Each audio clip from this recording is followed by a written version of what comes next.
వైఎస్ఆర్ కాంగ్రెస్ పార్టీకి అనుభవం అయితే రావట్లేదు, లేదా అనుభవం పట్టించుకోరో ఏంటో అర్థం కాదు.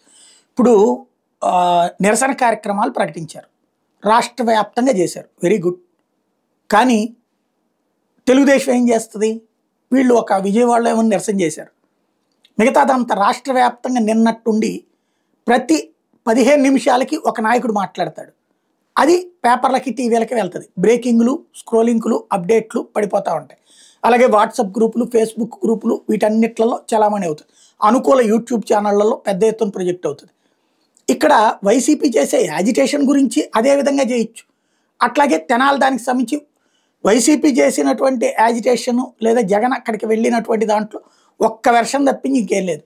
దానికి వ్యతిరేకంగా 200 స్టేట్మెంట్లు ఉన్నాయి తెలుగుదేశం నుంచి, జనసేన నుంచి.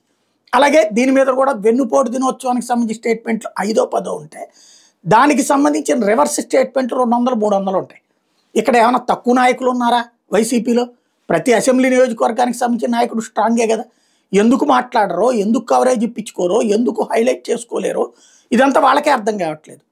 అది వైఎస్ఆర్ కాంగ్రెస్ పార్టీకి సంబంధించినటువంటి సమన్వయ లోపం. దాన్ని సరి చేసుకోవాల్సిన అవసరం అయితే ఉంది.